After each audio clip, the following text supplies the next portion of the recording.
हा सत्संग संत रामपालजी महाराजांचा असून मराठी भाषिक भक्त समाजास सहज समजावे म्हणून हिंदी भाषेतून मराठी भाषेत रूपांतरित करण्यात आलेला आहे.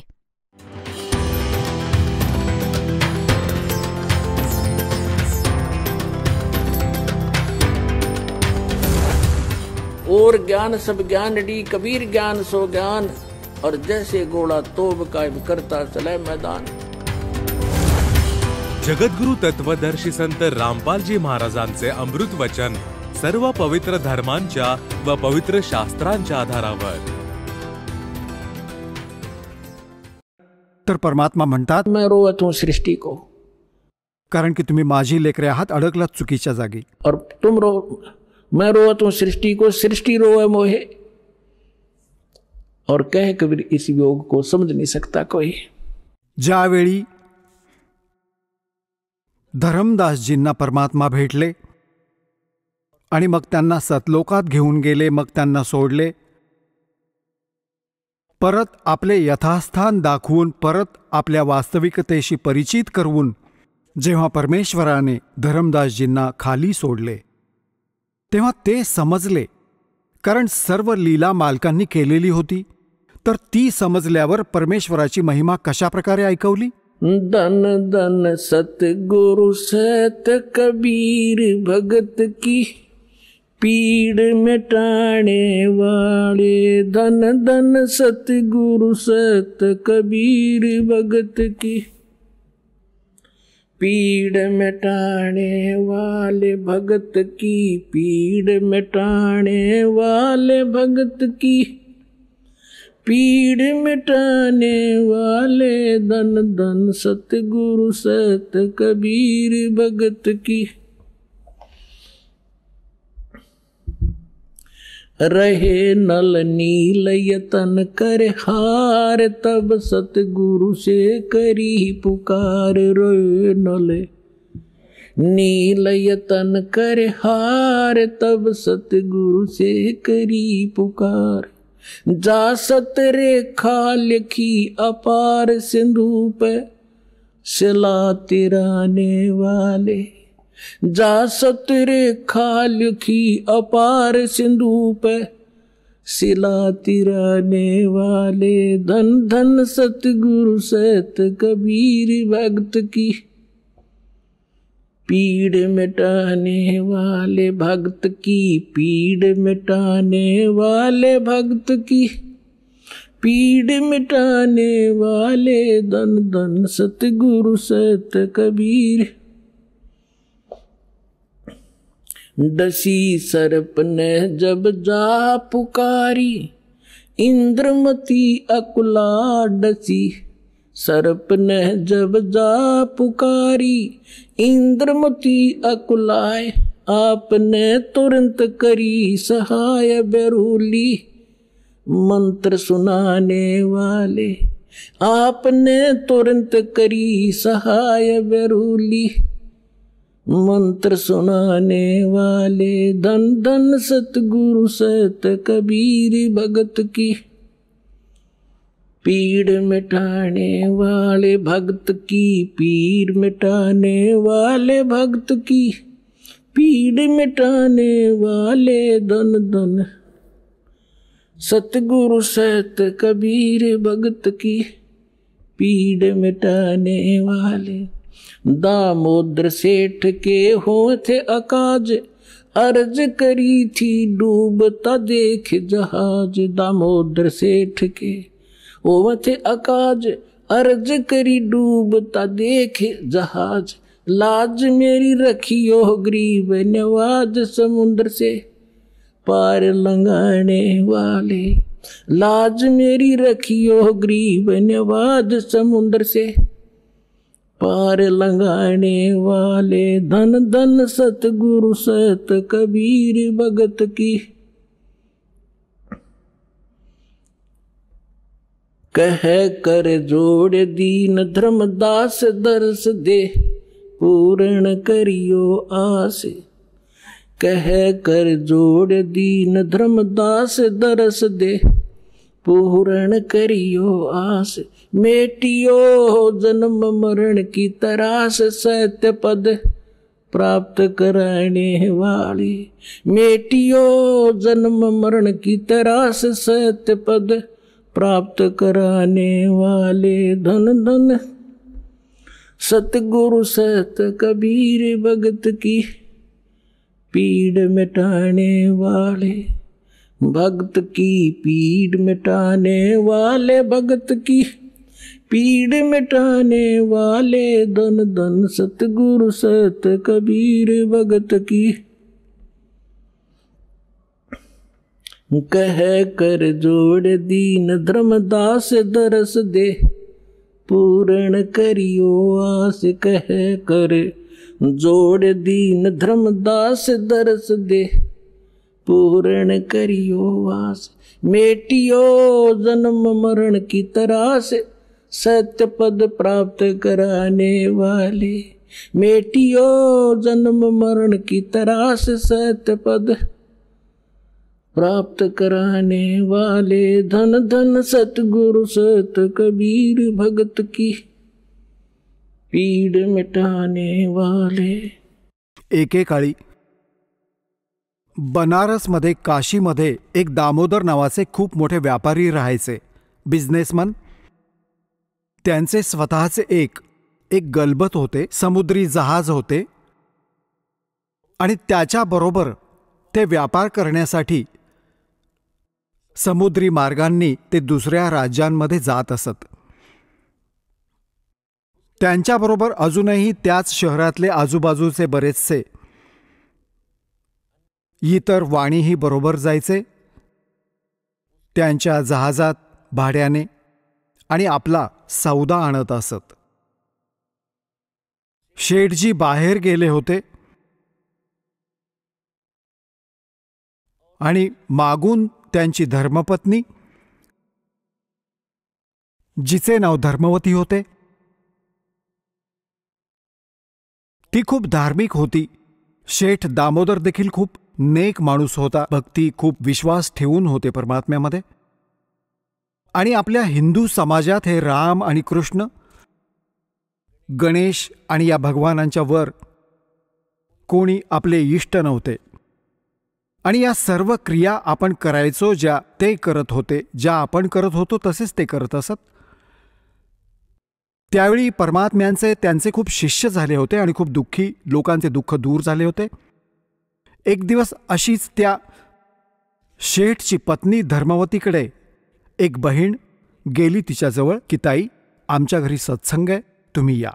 तर तिने विचार केला, माझी ही बहीण जास्त जवळची होती आणि आधी बरेच वेळा चर्चा झाली होती तिची परमात्म्याची. तर कर्मवती हे म्हणायची की कधी आसपास तुझे गुरुजी आले तर त्यावेळी मला सांग, मी दीक्षा जर ज्ञान समजले तर मी दीक्षा घेईन, अशीच नाही घेणार. तर त्या बहिणीने आपला सत्संग करून घेतला आणि तिला आपल्या मैत्रिणीला आमंत्रित केले. आता पुण्यात्म्यांनो, परमात्म्याचे ज्ञान होय होय और ज्ञान सब ज्ञानड़ी कबीर ज्ञान सो ज्ञान जैसे गोला तोब को करता चले मैदान. परमात्म्याने सृष्टी रचना ऐकवली. परमात्मा जिथे कुठे नवीन सत्संग करत असत, सर्वात प्रथम सृष्टी रचना सांगत असत आणि मग मालकांच्या वाणीत त्यांच्या शब्दात जास्त ओढ होती, आत्मा लगेचच खेचला जायचा. सर्व ज्ञान ऐकले.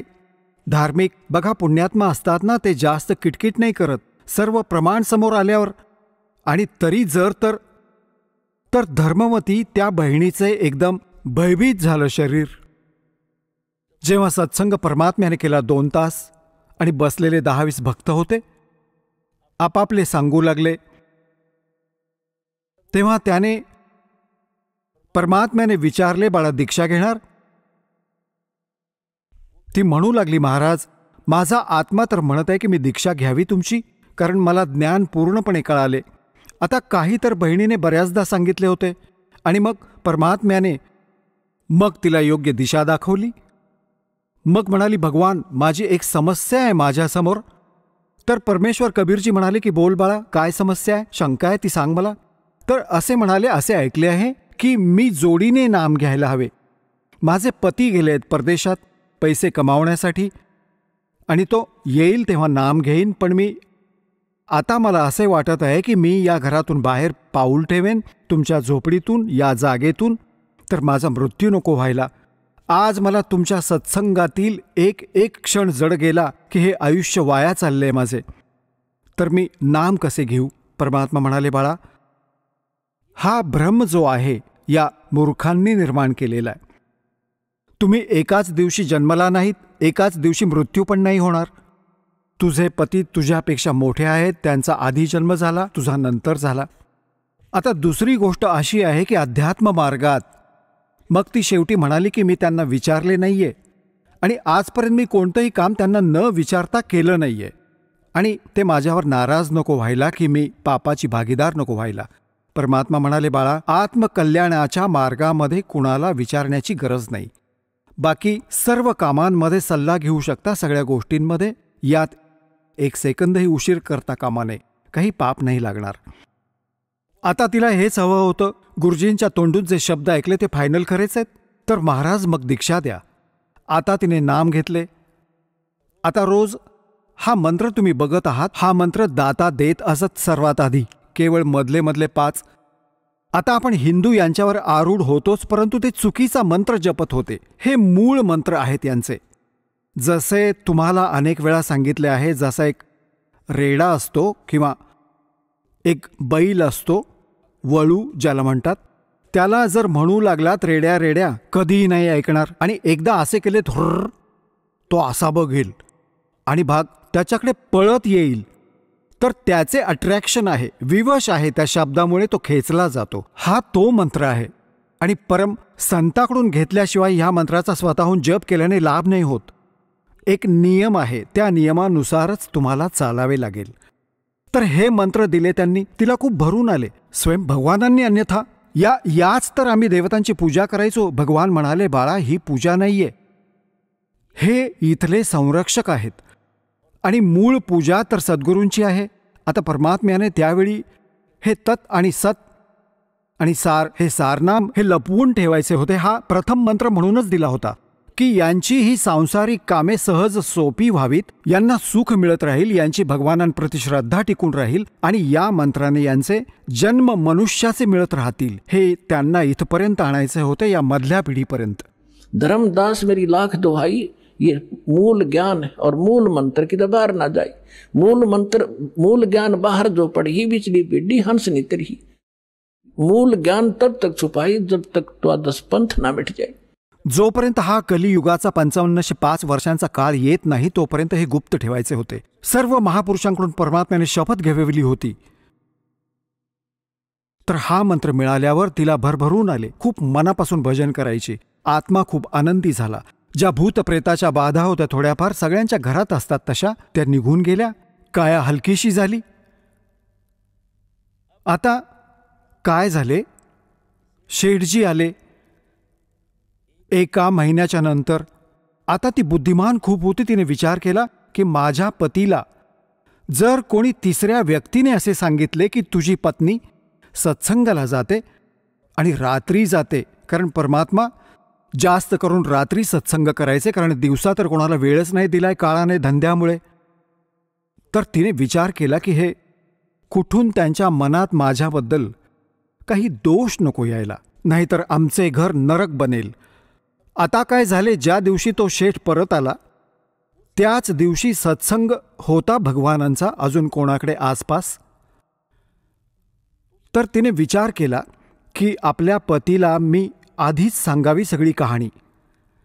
आणि हा असा माणूस आहे की जर याने माझी गोष्ट ऐकली तर मग हा कुणाचेच नाही ऐकणार.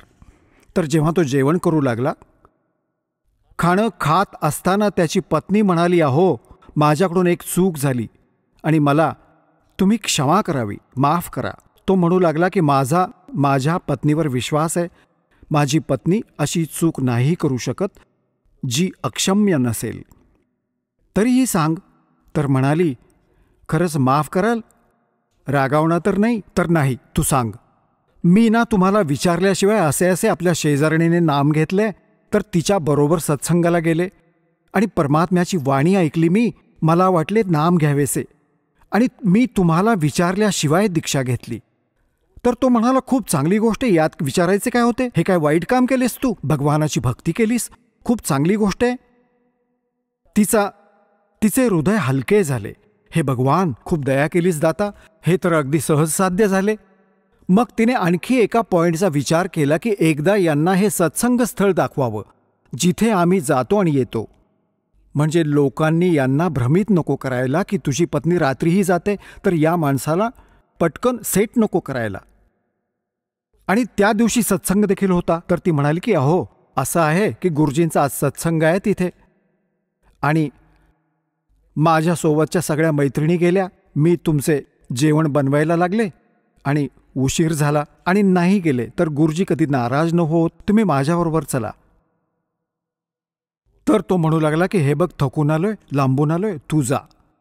आणि ती म्हणाली, तुम्हाला सोडून जाऊ कशी? रात्रीची वेळ, कोणी सोबत नाही माझ्या. तो म्हणू लागला की मी आलो तर गेल्या गेल्या मला झोप यायला लागेल, सांग मी काय सत्संग ऐकणार? तिला माहीत होते की एकदा हा आला आणि याने सत्संग ऐकला तर याला झोपच नाही येणार. तर ती म्हणू लागली की तुम्ही असं करा की मागेच बसा, झोप आली तर झोपून जा, गुरुजी काही नाही म्हणणार. तर त्याने विचार केला, चला मग काही हरकत नाही. ते दोघे पतीपत्नी आले. आता बसले मागे, तो बसला मागे, पत्नी बसली भक्त भगिनींमध्ये. परमात्म्याने तीच सृष्टीरचना पुन्हा ऐकवली. त्यांना माहीतच होते वर्मी घाव कसा घालायचा. आता लालाजीला कुठली झोप यायला, त्याचे काळीज फाटले, थरथर कापायला लागलं सगळं अंग. आणि असंच्या असं ऐकू लागला ज्ञान काळजीपूर्वक. आता सगळं ज्ञान ऐकलं जेव्हा आपली त्याची पत्नी आली, जी झोप तर नाही आली, तर अगं झोप कसली, मला तर बेचैनी आली, झोप कुठली यायला? एक जरा विचार गुरुजींना, मला नाम देतील ते. तर ती जाऊन म्हणाली, महाराजजी, भक्तजी आले आहेत आणि म्हणत आहेत की दीक्षा मिळेल का? हो बाळा, बोलाव. तेव्हा तिने म्हणाली की या, नाम देतील तुम्हाला. शेठजी जाऊन बसला जवळ, म्हणू लागला की बाबा ऐक लालाजी. परमात्मा म्हणाले, बघा शेठजी, तुम्ही आहात या देवतांचे मोठे पुजारी, आणि परमात्म्याचे नाम घेतल्यानंतर अन्य उपासना नाही करता येणार. ते म्हणतात, 100 वर्ष सदगुरु की पूजा, एक दिन अनुपासी और वो अपराधी आत्मा फिर पड़े काल की फांसी. एक 100 वर्ष गुरु अनुसार साधना केली, सद्गुरूंच्या अनुसार, मग एक दिवस जरी अन्य उपासना केली ना कोणत्या देवी देवतांची, मागचा सगळा बट्ट्याबोळ होईल तुझा. तर तो लालाजी म्हणाला, शेठ दामोदर, म्हणू लागला, महाराजजी, मी वाणी आहे आणि सौदा करायचा हे चांगलं जाणतो. मी सर्व काही ऐकलं आहे आणि सगळं काही पाहिलं. आज मन सगळ्या कथा ऐकून डोकं एकदम, जे ज्ञान तुम्ही दिले या पृथ्वीवर नाही, आणि मी जे वचन देतो दाता ते पक्के देतो. तुम्ही माझे गुरु, मी तुमचा चेला. मग म्हणाली की हे बघ, मी धाणक आणि तू लालाजी, उद्या तुझ्या बिरादरीमधले लोक तुझा धिक्कार करतील. तो म्हणाला, जी मला नाम द्या आणि तुम्ही सोबत राहा दासाच्या, जे होईल ते बघता येईल, मला दीक्षा द्या. आणि परमात्म्याने विचारले की अजून उपासना नाही करणार मग कोणत्या देवी देवतेची, नाहीतर नुकसान होईल.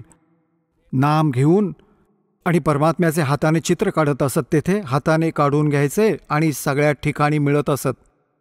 तो फोटो घेऊन गेला, जे विधी सांगितले होते विधान ते सुरू केले. आणि मग काही दिवसांनंतर तो खूप दिवस सत्संग ऐकला. मग व्यापाराला जायचे होते, तर सर्व ते दुसरे व्यापारीही बरोबर होते. आता त्याने काय केले, त्या जहाजामध्ये त्याने आपला एक कक्ष केला होता, ज्यात सगळ्या देवी देवतांचे फोटो होते, आणि तिथेच आपला घंटा वाजवायचा, आरती करायचा, जय गणेश देवा माता तारी पार्वती, ह्या सर्व कथा, सर्व आरत्या करायचा. आता त्याने काय केले, जाऊन आधी सगळ्या मूर्ती उचलल्या आणि समुद्राच्या इथे जाऊन समुद्रात विसर्जित केल्या, आणि एक फोटो परमात्मा कबीरजींचा लावला. आता दुसरे जे होते ते लालाजी, ते बघत होते, दामोदर, हे देवी देवतांचे फोटो कुठे गेले?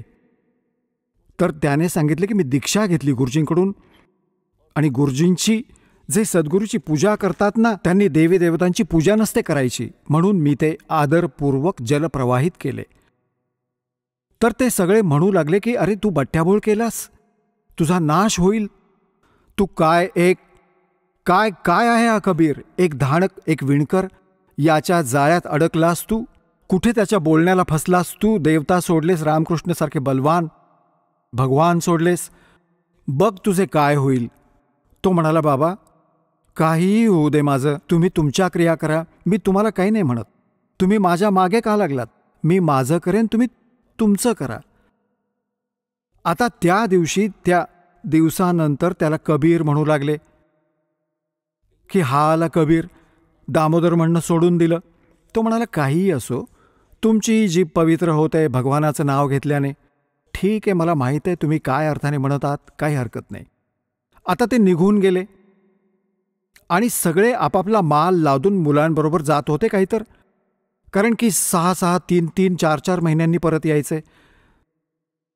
जेव्हा परत येत होते सगळा माल लादून आणि मध्यात जेव्हा आले समुद्राच्या, एक भयंकर वादळ आले, तुफान समुद्री वादळ. 30-40 फूट उंच होते आणि एवढे ताशी 200 किलोमीटरच्या स्पीडने येत होते की जहाजाचे तर नामोनिशाण राहिले नसते इतक्या स्पीडने. आणि बघत होते तेही, कारण लहान मोठी वादळे अशी अनेक वेळा अशी यायची, त्यांना माहिती होते अशी परिस्थिती खूप भयंकर असते. दिवसाची वेळ होती, त्यांनी पाहिले वादळ आले आहे. सायंकाळची वेळ होती, अगदी सूर्यास्त होणार होता. आता एवढे भयंकर वादळ आलेले त्यांनी पाहिले. त्यांना वाटले आता तर संपले, काम बिघडले. आणि थोडेफार वादळ लांब होते, समुद्रात हालचाल आधी सुरू झाली. जहाज डगमगायला लागले वाईटरित्या. आता सगळे आपापल्या देवतांना स्मरत होते, कुणी रामाचे, कुणी कृष्णाचे, जे कोणी त्यांचे इष्ट होते. आणि दामोदर शांत बसला होता. आता सगळे घाबरले होते, स्तंभित झाले, पोरं मरतील, सगळ्या संपत्तीचा नाश होईल. तर ते म्हणू लागले, दामोदर तुम्ही का नाही आर्जव करत तुमच्या गुरुजींना? तर मी काय करू, माझे गुरुजी तर एक खूप गरीब व्यक्ती आहेत, माझे भगवान. आणि तुमचे असे ताकदवान भगवान ज्यांनी पहाडसुद्धा उचलले. तुम्ही वाचाल, मी फसून जाईल. तुम्ही करा तुमचे आर्जव. जेव्हा त्यांनी पाहिले की कोणतीच प्रार्थना काम करत नाहीये, त्यांच्यात एक वृद्ध लालाजी होता. तो म्हणाला की बाबा, की जर तू सद्गुरूंचा तगडा भक्त असशील तर तू एकदा आर्जव कर. तर म्हणाला की तुम्ही शांत बसा मध्ये, नाहीतर म्हणाला आमचेही ऐकले होते देवाने. आता बसवत नाही ना, तू प्रार्थना कर, आम्ही गप्प होतो. तेव्हा परमात्मा उभे होऊन दामोदर म्हणाला, हे परमात्मा, तुमचे ज्ञान लक्षात आले आणि मी तुमचा महिमा यांच्यासमोर खूप गायला आहे. आणि दाता या नीच, ठीक आहे, तुम्ही तर समर्थ आहात, सक्षम आहात, काहीही करू शकता. जर आज काही कमी जास्त झाले तर माझ्यासारख्या नीच माणसामुळे होईल, माझ्यात काही त्रुटी असेल, मी तुमची मर्यादा नीट पाळू शकलो नसेन. हे परमात्मा, तुमच्या बेअब्रूचे कारण हा दास होईल. असे म्हणून तो बेशुद्ध झाला, हृदयापासून पुकारून. असा विचार करून की मी तर खूप सांगायचो, परमात्म्यांनी असे केले, यांचे असे केले, त्यांचे तसे केले. तेवढ्या वेळात अंधार झाला. रात्रीचे 8-9 वाजले आणि वादळ असे शमले, चांदणी रात्र होती, असे शमले जसे अगदी शांत, जसेच्या तसे राहिले.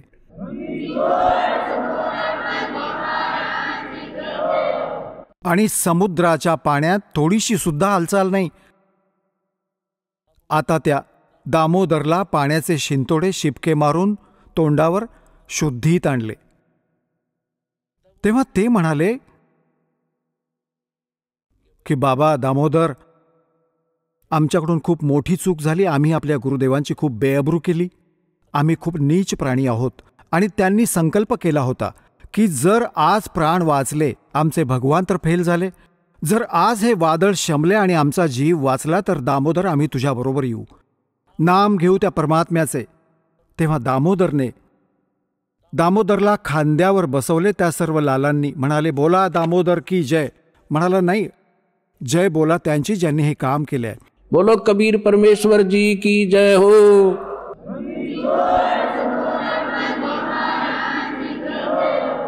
आता तिकडून परमात्मा त्याच दिवशी रात्री सत्संग करत होते 7-8 वाजल्यापासून, आणि थंडीचे दिवस होते. आता काही भक्त समोर आसपास बसले होते. एकदम परमात्म्यांनी काय केले, असा तोंडावरून हात असा फिरवून असा झटकला. आसपास बसलेल्या भक्तांवर शिंतोडे उडाले. त्यांनी विचार केला की बाबा घाम कसा आला थंडीत? गुरुजी तुम्हाला घाम आला? तेव्हा ते म्हणाले नाही बाबा, घाम नाही आला. अजून काय होते? हे पाणी कुठून आले? की माझ्या भक्ताचे जहाज बुडत होते. दामोदर शेठ नाही का आता नाम घेऊन गेला इथून, म्हणाले हाजी हाजी, त्याचे जहाज बुडत होते बाबा.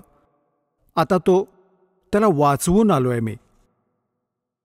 आता ते भक्त विचार करत होते की बाबा आता कारण की आम्ही भक्ती नक्कीच करतो पण विश्वास दृढ नाही होत. आता परमात्मा म्हणतात कहा होत हरिनाम से जब मन में नहीं विश्वास. विश्वास न ठेवता जे भक्ती करतात ती सफल नाही होत.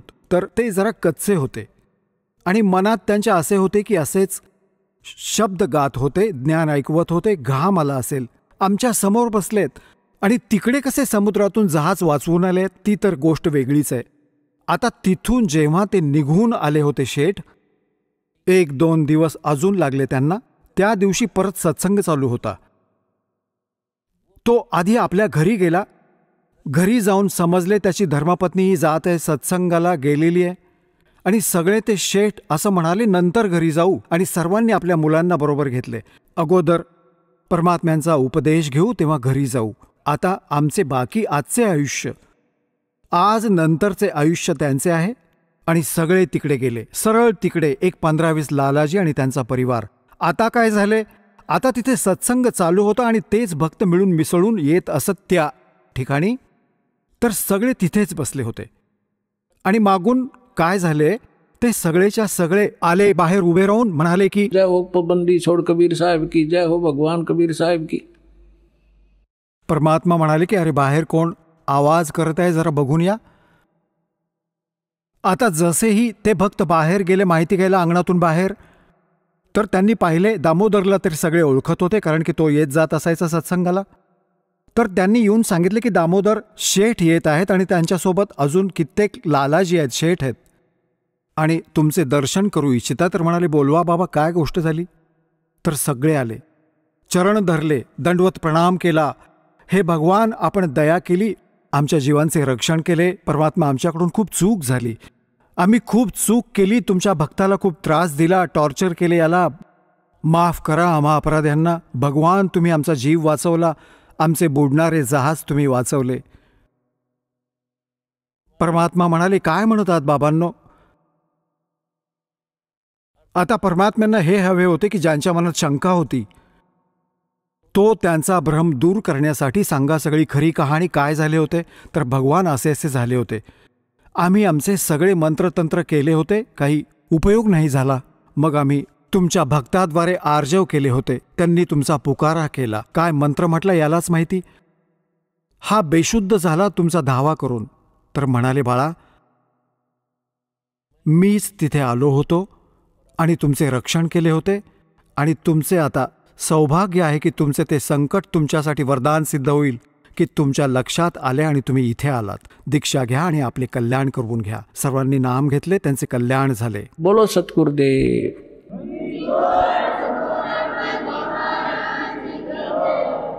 दामोदर सेठ के हुए थे अकाज, अर्ज करी डूबता देखे जहाज. दामोदर सेठ के हुए थे अकाज, अर्ज करी डूबता देखे जहाज.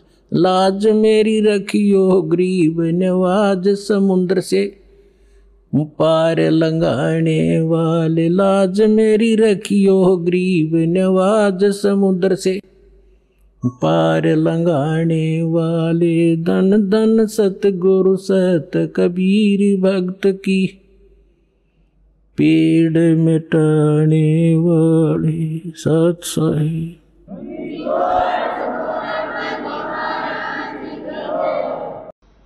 परमेश्वराचा महिमा ऐकण्यासाठी उपस्थित असलेल्या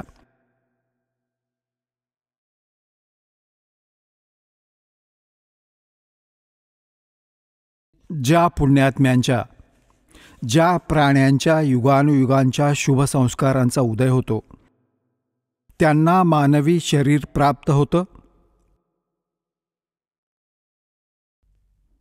आणि ज्या जीवात्म्यांना मानवी शरीरात परमात्मा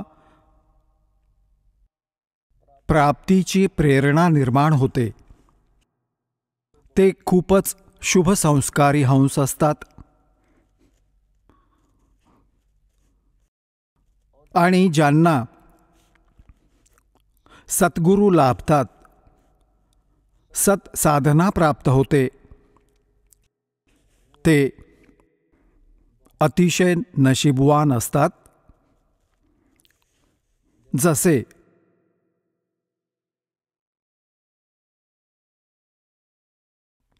गुड, बेटर, बेस्ट. आता तुम्ही जेवढे प्राणी आहात, जेवढे पुण्यात्मे आहात, ते बेस्ट क्वालिटीचे आहात. परमात्म्याचे अतिशय प्रिय आत्मे आहात. आणि जे मानवी शरीर प्राप्त करून परमात्म्याच्या भक्तीत रुची नाही ठेवत, ते मागच्या जन्मात पशुपक्ष्यांच्या योनीतून आलेले प्राणी असतात. आणि ज्यांच्यामध्ये परमात्मा प्राप्तीची प्रेरणा असते, ते मागच्या जन्मीही मनुष्य होते. आता पुण्यात्म्यांनो, अध्यात्म मार्गाचं ज्ञान नसल्याने ही भिन्न भिन्न प्रकारची मतमतांतरे प्रारंभ झाली. ज्यापैकीच एक माथे फिरू पंथ सुरू आहे, ब्रह्माकुमारी. तो एका प्रेताने चालवलेला आहे. आणि ते काय म्हणतात की मनुष्य तर मनुष्यच राहतील आणि इतर प्राणी ते इतर प्राणीच बनून राहतील.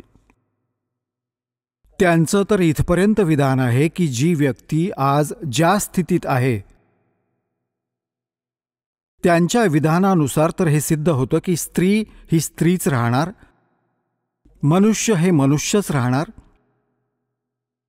आणि त्यांचं काय विधान आहे की आज कोणी लंगडा आहे, आंधळा आहे, काणा आहे, मुका आहे किंवा निरोगी आहे, तर 5000 वर्षांनंतर त्याचं तेच नाव असेल, त्याच्या मातापित्यांचं तेच नाव असेल, तेच गाव असेल, तेच स्थान असेल. आणि आंधळा आहे तर आंधळाच राहील. मग खड्ड्यात गेली ही भक्ती. काय फायदा आहे अशा भक्तीचा? अक्कल या लोकांना. त्यातही भ्रम आहे, न जाणू किती प्राणी गुंतून बसले आहेत. तर पुण्यात्म्यांनो, सर्वात आधी आपल्याला तो अध्यात्म मार्ग समजला पाहिजे आणि मग गुरु ग्रहण केला पाहिजे. अन्यथा आपण असंच आपल्या जीवनाचा नाश करून घेऊ. आता जसं श्रीमद भगवद्गीतेत अध्याय नंबर 2 श्लोक नंबर 53 मध्ये गीता ज्ञानदाता म्हणतोय की अर्जुन, ज्यावेळी तुझी बुद्धी भिन्न भिन्न प्रकारच्या भ्रमित करणाऱ्या वचनांपासून दूर होऊन एक परमात्म्याच्या यथार्थ ज्ञानावर एकवटेल, स्थिर होईल, तेव्हा तू योगाला प्राप्त होशील. अर्थात तेव्हा तू योगी होशील, भक्त होशील. योगी मीन्स परमात्म्याच्या प्राप्तीकरता प्रयत्नशील व्यक्ती. त्याला भक्त म्हणा, योगी म्हणा, साधक म्हणा. तर आजवर जितकी मते आहेत, जितके पंथ आहेत, सर्वांचे भिन्न भिन्न विचार आहेत, भिन्न भिन्न साधना आहेत. परमात्म्याच्या परिभाषेशी हे लोक परिचित नाहीत. तर त्यासाठी परमात्मा येतात. तुम्हाला पुष्कळ वेळा समजावलं आहे, खूप वेळा ज्ञान सांगितलं आहे आणि सांगतच राहू, कारण की हे असं अनमोल ज्ञान आहे जे तुम्हाला दोन्ही लाभ देतं. जसं कोणी रुग्ण असतो आणि त्याला भूक नाही लागत, ज्वर ज्याला होतो, आणि मनुके, बेदाणे, खिसमिस, सफरचंद, संत्रे, अन्न जे रोज खातो तेही त्याला कडू लागतात. जिभेवर ठेवलेही नाही जात, थुंकून टाकतो. तर त्यासाठी काय ट्रीटमेंट आहे? कडू गोळीच घ्यावी लागेल, नकोशी वाटली तरीही घ्यावी लागेल. जसं मलेरिया झाला तर त्यासाठी कुनीन खावी लागेल. आणि कडू लागली तर लागो, ती खावीच लागेल, चव मारावीच लागेल. आणि तेव्हाच तो रोग जाईल आणि तीच कडवट वाटणारी भाकरी, मनुके, बेदाणे हे पुन्हा स्वादिष्ट लागतील. तर पुण्यात्म्यांनो, हे ज्ञान तुम्हाला पुन्हा पुन्हा ऐकून घ्यावं लागेल. ह्या सत्संगाने ही दोन्ही कामे होतील. तुमचा ज्वर पण उतरेल आणि हेच सत्संग ऐकल्याने हे कुनींचं काम पण करेल. कारण पहिल्या वेळी जी व्यक्ती ऐकेल, एक दोन प्रकारचे श्रद्धाळू येतात. एक तर असं असतं की त्याच्या ज्या काही परंपरेनुसार साधना तो करतोय आणि मग त्याला हे ज्ञान ऐकायला मिळतं. त्याला विशेष नाही वाटत परमात्म्याची भक्ती, कारण की त्याच्या पापकर्मांमुळे त्याच्यामध्ये, त्या अंतःकरणामध्ये ह्या पापकर्माचा ज्वर तयार झालाय आणि त्या पापकर्मांमुळेच त्याला आज भूक त्या परमात्म्याचे हे अमृतवचन रूपी मनुका, बेदाणे ही रूपही नाही चांगली वाटत. एकतर उठून चालू लागेल किंवा असंच कोणाबरोबर गप्पा मारत बसेल. त्याला असं सांगितलं की दादा मोठ्याने बोलू नको, सत्संग ऐकू दे, तर तो तिथून निघून तरी जाईल किंवा डुलक्या काढत बसेल, बसल्या बसल्या झोप काढेल. तर तो त्याच्यामध्ये पापकर्मांचा इतका प्रभाव असतो की त्याला चांगली नाही वाटत परमात्म्याची कथा.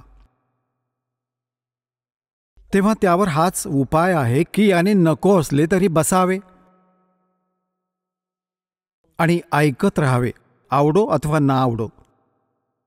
ह्या वाणीमध्ये इतकी शक्ती आहे की काही पापांचा ही वाणी ऐकल्यानेच, आणि ही वाणी सांगत असताना त्या रेंजमध्ये नुसतं बसून राहिले तरीही काही पापे नष्ट होतात, जे ज्ञान यज्ञानेच होतात. तेव्हा ह्यासाठी पुण्यात्म्यांनो, त्याच्याकरता हे कुनींचं कामही करेल.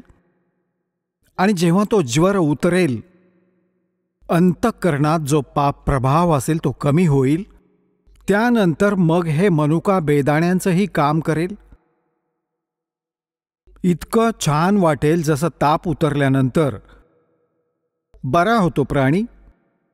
मग त्याच भाकऱ्यांबरोबर ना भाजीची आवश्यकता वाटते, इतकी सपाटून भूक लागते.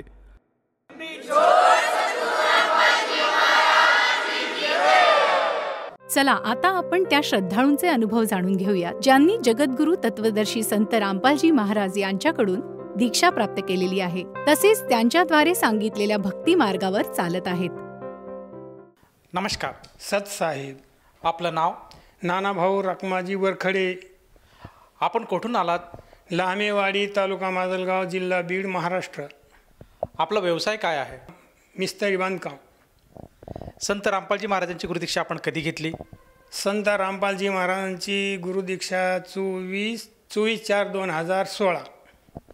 संत रामपालजी महाराजांच्या शरणात येण्या अगोदर आपण कोणत्या भक्ती साधनात लीन होतात?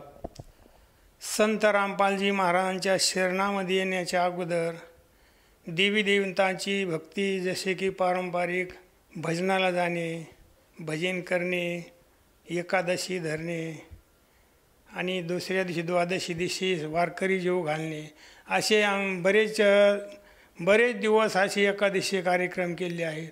त्यानंतर गावातील श्रावण महिन्यात पोथी वाचवायची, सांगायची, भक्तिविजय ग्रंथ, रामविजय ग्रंथ, हरिविजय ग्रंथ आणि त्यानंतर 6 महिन्याचं जे रामायण, एकनाथी भागवत रामायण 6 महिने लावले. त्याच्यामध्ये बरेचसे त्या 6 महिने पायामध्ये जोडा नाही घालायचा, हजामत वगैरे, दाढी वगैरे करायची नाही, असे बरेचसे नेम. वनवासाला जायचं, पैठणमध्ये जाऊन कार्यक्रम 3 दिवसाचा करायचा, अंगावर वस्त्रधारणसुद्धा करायचं नाही आणि वल्कले नेसल्यासारखे ते पोते अंगावर घालायचे आणि पैठणहून 3 दिवसाच्या नंतर परत त्या ठिकाणी यांचा मग शक्तीचा कार्यक्रम करायचा अशा प्रकारे. आणि पुष्कळशे देवी देवतांची भक्ती केली जी की पारंपरिक असेल. तुळजापूरला जायचं, पंढरपूरला जायचं वारी असणारी. आणि त्या ठिकाणी पैठणची 5 वर्षे वारी, सखाराम महाराजांची वारी, असे बरेच जे देवी देव पारंपरिक जे भक्ती या विधी आहे ना त्याप्रमाणे सर्व भक्ती केली. सर, जसं तुम्ही सांगत आहात की आपण महाराष्ट्रामध्ये जी प्रचलित भक्तिविधी आहे, जसे की देवी देवतांची पूजा करणे, मंदिरात जाणे, वारीला जाणे, व्रतवैकल्य करणे, ही उपासना आपण करत होतात. तर मला हे विचारायचं आहे की महाराष्ट्र ही एक संतांची भूमी आहे आणि महाराष्ट्रात बरेचसे असे नावाजलेले संत होऊन गेलेत. संत तुकाराम, संत ज्ञानेश्वर आणि वारकरी पंथाला महाराष्ट्रामध्ये एक मोठं स्थान आहे. असं असताना आपण महाराष्ट्र सोडून हरियाणास्थित संत रामपालजी महाराजांच्या भक्तिमार्गाकडे का वळालात?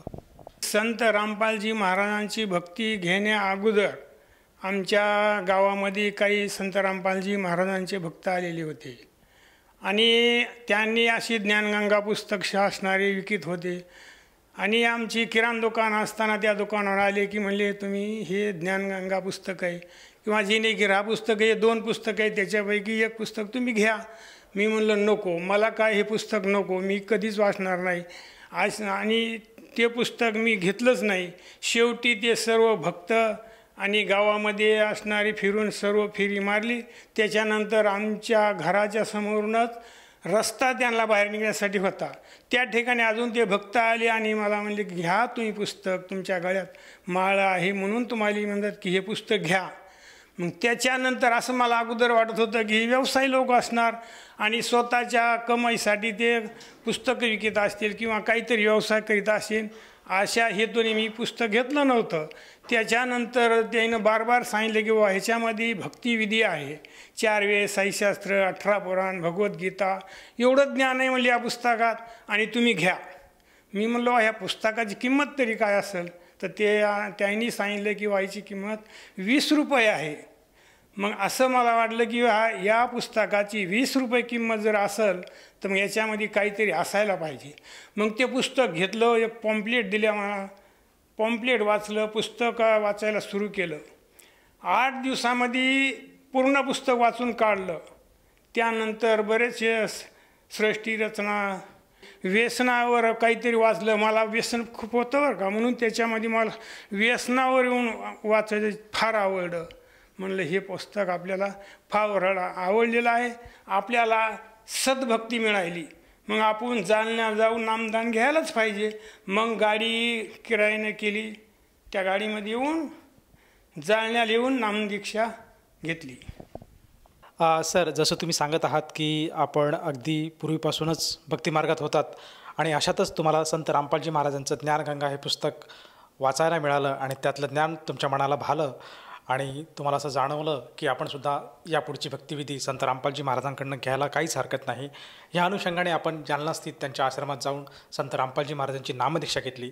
ह्या नामदीक्षेनंतर आपल्याला व आपल्या परिवाराला काय काय लाभ प्राप्त झालेत? लाभ भरपूर झाले सर. त्याच्यापैकी असणारे एक मला श्वासाचा त्रास होता, म्हणजे ते दमासुद्धा नव्हता, दम्याच्या व्यतिरिक्त वेगळाच श्वासाचा असा त्रास होत होता. एवढा त्रास होत होता की जसं की त्या पाण्यामधून मासा जर बाहेर टाकल्याच्या नंतर त्याची काय अवस्था होत असेल तेवढी अवस्था माझी होत होती, बेचैन अवस्था. आणि असं वाटायचं की या आता आपण काय करावा, या अशी एवढ्या दुःखामध्ये संकटामध्ये मी सापडलो. मग सापडल्याच्या नंतर मग आता काय करायचं, पैसा तर जवळ नाही, परिस्थिती बिकट आहे.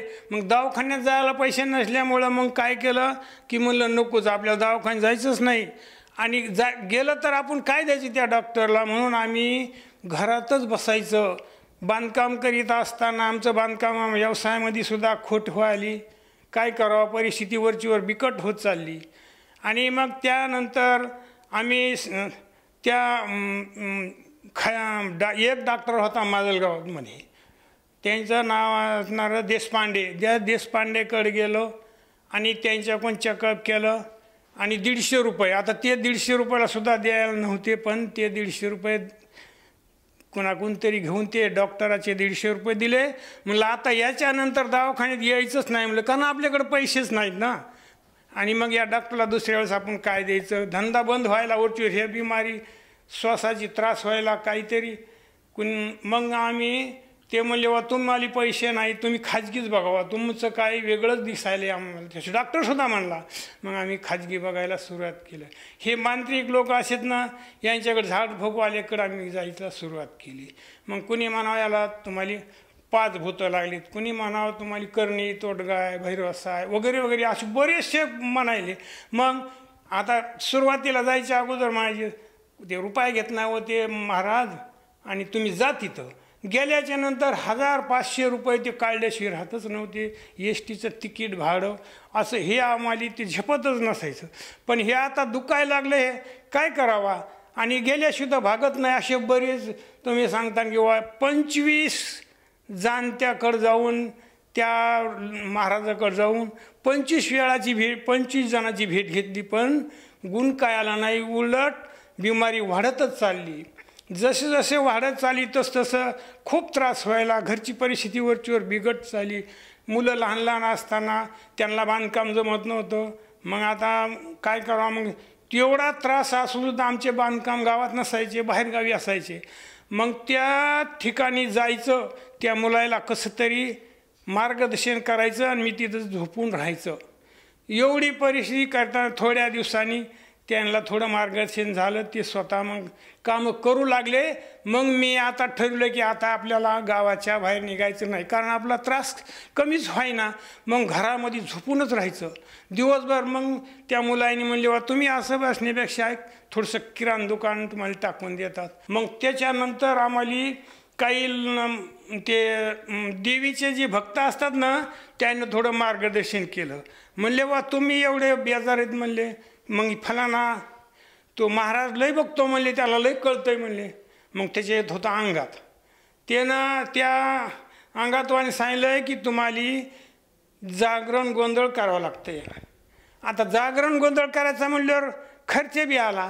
पण पारंपरिक असं होतं की आमचं वारकरी संप्रदायामध्ये भक्ती असल्यामुळं आम्ही ते बकरी करू शकत नव्हतात. पण त्याने सांगितलं किंवा तुम्हाला केला तरच गुण येईल. मग आता पंचायतीत पडलो. मग अजून बऱ्याचशा शान्या लोकांना विचारलं, म्हणजे ही परंपरा आहे आपली, केल्याशिवाय भागत नाही. जरी तुम्ही आज माळकरी असाल तरी ही परंपरा केल्याशिवाय गत्यंतर नाही, म्हणून तर तुम्हाला तसा त्रास होऊ लागलेला आहे. मग आता आम्ही काय केलं, 5 बकरी आणले बाजारातून, काहीतरी कुटाणा करून इकडून तिकडून करून 5 बकरी आणले, दारामध्ये बांधले. 5 बकऱ्याचं जागरण गोंधळ केलं. मग ते म्हणले नुसतं जागरण गोंधळच नाही, परडी आणावं लागती, कोटांबा आणावं लागतं, वाघ्याला मुरळीला बोलवावं लागतं, त्याचा अजून खर्च वाढला. त्याचं पण समज त्यांना सुपारी दिली. ते आले, रात्रभर जागरण गोंधळ केलं, खाल्लं पिल्लं, मजा केली, निघून गेले. आमचा जे त्रास होता ते उलट जास्त वाढला, पण कमी झाला नाही. मग आता आम्ही म्हणलं बाबा त्या जाणत्या लोकायला म्हणलात की बाबा आता हे तर आम्ही सर्व तुम्ही म्हणल्याप्रमाणे केलं, गुण तर काहीच नाही, पण उलट हे जास्तच होऊ लागलेलं आहे. ते म्हणले मग तुमचा निवेद उष्टा झाला होता हो. म्हणजे उष्टा तरी कसा झाला म्हणले, फलाण्यानी ते निवेद दाखवायच्या आधीच खाल्ला, मग ते उष्टा झाला. मग काय करावं लागन तुम्ही म्हणले, मग अजून दुसरा जागरण गोंधळ करावा लागेल. मी म्हणलं हो बघा नाही हो, आपली जिने होत नाही आता करणं, कारण पहिलंच आम्ही 10-15 हजार खर्च केला त्या, आणि आता आमची करणं होत नाही. त्याशिवाय 5 बकरी मारून जर गुण येत असेल तर मग आम्ही चांगले चांगले लोक दवाखान्यात कशाला जाते, बकरीच मारते असं त्यांना मी उत्तर दिलं. पण नाही म्हणले, तू काहीतरी बोलायलास, तू बोलू नको, असं फसशील म्हणले असं बोलून. मग पुन्हा अजून 2 बकऱ्याचा जागरण गोंधळ केला. त्याच्यानंतर तर अशी अवस्था बिकट झाली की मग ते मला का नाही साधं बोलायला सुद्धा येईना, घरात पडून राहायचं. आमच्या भगतमध्ये संकट कधी भांडण नाही व्हायचं, भगतमध्ये सगळी भांडण व्हायचं. आणि मुलं तर लहान लहान होते आणि त्यांना काही सांगायची हे नव्हती. की मग असं करताना हात घ्यायला आलात, जागरण गोंधळ केलं, कोटांब आणलं, परडी आणली, पोत आणला, गळ्यात माळ घालून सुद्धा गावामध्ये ती भिक्षा मागितली, ते मागावं लागतं, ती सुद्धा भिक्षा मागितली. उलट ती जास्तच व्हायलं. मग आता असं माझ्या मनात आलं की आता देव नाही, ईश्वरामध्ये देवच नाही. एवढं करून 5 बकरे 7 बकरे मारले, जागरण गोंधळ केलं, एवढं करू. आणि त्याच्या आधी भजन पूजन केलं, एकादशी धरल्या, नाही ते उपवास केले, सोमवार धरला, शनिवार धरला, हनुमंताची भक्ती केली, त्याची 10 वर्षे झाडलोट केली, सेवा केली हनुमंताच्या मंदिरामध्ये, निस्वार्थी, 1 रुपया कोणाचा घेतला नाही. अशी एवढी भक्ती करून जर आपल्याला दुःख येत असेल तर असं माझ्या मनामध्ये इच्छा झाली की आता या पृथ्वी तलावर देवच नाही. नास्तिक झालो, मला आता देव मानायचं नाही, मंदिरात बी जायचं बंद केलं, एकादशी सोडल्या, शनिवार सोडला, सोमवार कोणताच उपास नाही झाला, तीर्थयाला सुद्धा गेलो नाही. याच्या अगोदर भल ते तीर्थ करायचं. एवढं करून बालाजीला सुद्धा 3 वर्ष सारखं जाण्यात आलं. म्हणलं इथं तरी गुण येईन, तिथं तरी लाभ होईल, आपली परिस्थिती चांगली होईल, हेच असतो ना. कुणी जरी भक्ती करीत असेल ना, त्याचा हेतू काय असतो की आपलं जीवन सुधरावा किंवा आपल्याला संकट येऊ नये, दुःख न येऊ नये, आपल्याला सुख प्राप्त व्हावं, असा हेच हेतू असतो सर्वांचा, कुणाचाही तेच हेतू असतो. तसा माझा हेतू होता.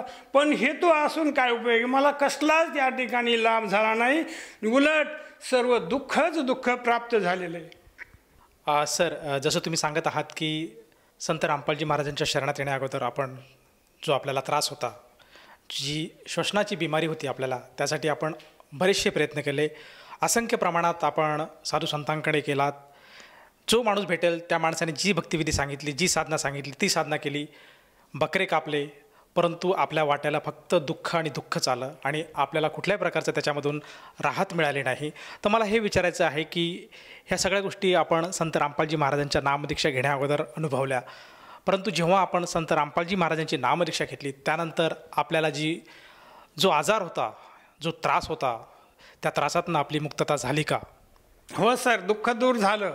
संत रामपालजी महाराजांची भक्ती घेतल्याबरोबर मला असणं सुख, पुष्कळ सुख प्राप्त झालं, बरेचसे सुख प्राप्त झालेले आहेत. त्याच्यापैकी असणारं की मला जे श्वासाचा त्रास होता आणि तो श्वासाचा जे त्रास होणारा एकदम बंद झाला. आणि आता हे आमची बिकट परिस्थिती झाल्यामुळं कर्ज झालं, 16 लाख रुपये कर्ज झालं सर. एवढं आता हे कर्ज फेडायचं कसं? अशी दया परमात्माने केली की ते सावकार लोक असणारे, ते धक्काबुक्की करून पैसे वसूल करणारे, ते आमच्या घरी यायले, म्हणाले की बाबा तुम्ही काळजी करू नका, जसे येते तसे पैसे आमचे उष्णे द्या, आम्हाला व्याज नको, काही नको. परमात्मा संत रामपालजी महाराजांच्या, आम्ही परमात्मा म्हणतो संत रामपालजी महाराजांना, त्यांच्या कृपेने, सद्गुरू रामपालजी महाराजांच्या कृपेने 16 लाख कर्ज असणारं आता फक्त 2.5 लाखावर आलेलं आहे. ते आता ते सुद्धा तेच संत रामपालजी महाराज दया करणार आहेत. आम्ही कोण असणारा ते कर्ज फेडू शकत नव्हतं. एवढी परिस्थिती असताना या संत रामपालजी महाराजांना आमचं कर्ज नील केलं. आणि जी असणार या सर्व आमचे 16-17 सदस्य सर्वांना गुरुमंत्र या संत रामपालजी महाराजांचा मिळालेला आहे. आणि आम्हाला आता मोक्षाचा मार्ग सर्वांना मिळाला आहे. सर, जसं तुम्ही सांगितलं की संत रामपालजी महाराजांच्या सद्भक्तीमुळे आपल्याला जो असह्य असा जो श्वसनाचा त्रास होता तो पूर्णपणे त्यातून आपल्याला आराम मिळाला. आणि आज आमच्यासमोर अगदी उत्तमरित्या आज आपण मुलाखत देत आहेत. खरंच हे एक म्हणजे आश्चर्यचकित करणारी ही गोष्ट आहे आणि केवळ ही सद्भक्तीमुळे झालेली आहे असं आपण सांगत आहात. त्याचप्रमाणे आपल्या कुटुंबावर जो आर्थिक बोजा होता, जे काही कर्ज होतं, त्यातनंसुद्धा संत रामपालजी महाराजांनी आपल्याला दूर केलं असा आपला दावा आहे. तर ह्या आपल्या दावेतनं, त्याचप्रमाणे आपल्या अनुभवातून आपण आपल्यासारखेच जे गरजवंत आहेत, जे परमेश्वराचा शोध करत आहेत, दुःखी आहेत, कष्टी आहेत, नाना तऱ्हाच्या रोगांनी ग्रस्त आहेत आणि परमात्माकडे त्यांचं लक्ष आहे आणि ते शोधत आहे की परमेश्वर कोण आहे, कसा आहे, कसा मला यातून तारून नेईल, याच्यासाठी ते शोध करत आहेत. तर अशा सर्वांसाठी आपण आपल्या अनुभवातून काय संदेश द्याल? संत रामपालजी महाराजांच्या कृपेने संदेश देत आहे किंवा जसं की आम्ही या दुःखातून, संकटातून हे संत रामपालजी महाराजांची दीक्षा घेतल्यानं आम्हाला सुख प्राप्त झालं, तसं तुम्ही सुद्धा करा, अशी या परमात्माच्या दयेने कृपा सर्वांना. सर, जसं आपण जनतेला आज आवाहन करत आहात की ज्याप्रमाणे आपले दुःख संत रामपालजी महाराजांची दीक्षा घेतल्यानंतर दूर झाले, त्याचप्रमाणे एखाद्या दुःखी आत्म्याला जाणवत असेल की त्याचंसुद्धा दुःख निरसरण व्हायला हरकत नाही, तर त्या आत्म्याने संत रामपालजी महाराजांची नामदीक्षा कशी घ्यावी? संत रामपालजी महाराजांची नामदीक्षा घेण्यासाठी अगदी सोपं आहे आणि महाराष्ट्रभर जिल्ह्यात गणित संत रामपालजी महाराजांचं नामदान केंद्र आहे आणि ज्या ठिकाणी तुम्हाला जे जिल्हा जवळ पडत असेल त्या ठिकाणी जाऊन आणि त्या संत रामपालजी महाराजांचं गुरुमंत्र घ्यावा. आणि जसं की मी एवढ्या दुःखामधून, एवढ्या कर्जामधून, एवढ्या त्रासातून बाहेर निघलो या केवळ संत रामपालजी महाराजांच्या कृपेने, तसं जे की माझ्यासारखे किंवा इतर कुणी असतील त्यांना कसला तरी त्रास असेल तर संत रामपालजी महाराजांचे गुरुमंत्र घेऊन आपलं कल्याण करून घ्यावा. सर, जसं तुम्ही सांगत आहात की संत रामपालजी महाराजांचे विविध जिल्ह्यामध्ये नामदान केंद्र आहेत आणि तेथे जाऊन साधक संत रामपालजी महाराजांची नामदीक्षा घेऊ शकतो. आणि आज आपल्या TV चॅनलवर काही नंबर फ्लॅश होत आहेत. त्या नंबरवर जर साधकाने संपर्क साधला तर त्याला निश्चितच त्याला जवळच्या नामदान केंद्राची माहिती मिळेल आणि तेथे जाऊन तो साधक संत रामपालजी महाराजांची नामदीक्षा घेऊ शकेल. मला हे विचारायचं आहे की या नामदीक्षेसाठी त्या साधकाला किती पैसे मोजावे लागतात आणि आपणसुद्धा जो देवी देवतांसाठी जो आपला जो व्याधी होता त्यासाठी बराचसा खर्च केला, तर संत रामपालजी महाराजांना आपण किती पैसे देऊ केलेत? संत रामपालजी महाराजांची दीक्षा घेण्यासाठी 1 रुपयासुद्धा खर्च झालेला नाही. उलट त्या ठिकाणी मंत्र कार्ड एक दिलं, ते आरतीचं पुस्तक दिलेलं आहे आणि एक फोटो दिला, हे फ्रीमध्ये दिला. या दासाला एवढा लाभ झाला सरजी, हे दास एवढ्या याच्या अगोदर भक्ती घ्यायच्या अगोदर एवढ्या बिड्या पित होतो. बिडी सोडण्यासाठी बरेचसे प्रयत्न केले पण बिडी काही सुटली नाही. ज्या वेळेस संत रामपालजी महाराजांच्या शरणामध्ये आलो त्या दिवशी अशी बिडीची असणारी आठवण तर नाहीच नाही. आणि दुसऱ्याने जर बिडी ओढत असेल तर ते सुद्धा त्याचा वास येतो. एवढी दया असणारी संत रामपालजी महाराजांनी केलेली आहे. म्हणून आमच्या गावामध्ये किंवा इतर बरेचसे कुणी दारू पिते, कुणी मटण खाते, कुणी बिडी ओढतंय, कुणी सिगारेटी ओढतोय, कुणी गांजा ओढतोय, नशिले पदार्थाचं सेवन करतंय. अशांना हात जोडून विनंती आहे की बाबांनो, या संत रामपालजी महाराजांची दीक्षा घेतल्याबरोबर जसं माझं व्यसन सुटलं तसं तुमचं पण व्यसन सुटेल या संत रामपालजी महाराजाच्या दयेने. तुम्ही सर्वांनी ज्ञानगंगा अशा प्रकारचे असणारे संत रामपालजीचे काही पुस्तकं आहेत ते तुम्ही असणारे घेऊन आणि नामदीक्षा घ्यावा. संत रामपालजी महाराजा दीक्षा घ्या, 1 रुपयासुद्धा खर्च लागत नाही आणि निःशुल्क नामदीक्षा घ्या आणि संत रामपालजी महाराजांच्या आशीर्वादाने, कृपाप्रसादाने आणि तुम्हीसुद्धा तुमचं व्यसन सोडवा ही असणारी कळकळीची हात जोडून विनंती. धन्यवाद सतसाहेब.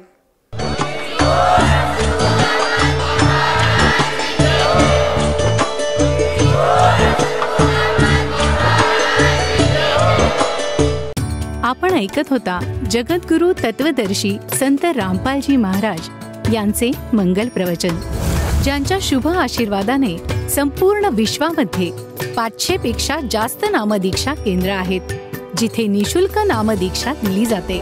निशुल्क नामदीक्षा प्राप्त करण्यासाठी आणि अधिक माहितीसाठी संपर्क करा 7030303951 7030303952. अद्वितीय आध्यात्मिक ज्ञान वाचण्यासाठी, पाहण्यासाठी आणि ऐकण्यासाठी संत रामपालजी महाराज ॲप अवश्य डाउनलोड करा किंवा आमची वेबसाईट www.jagadgururampalji.org वर व्हिजिट करा.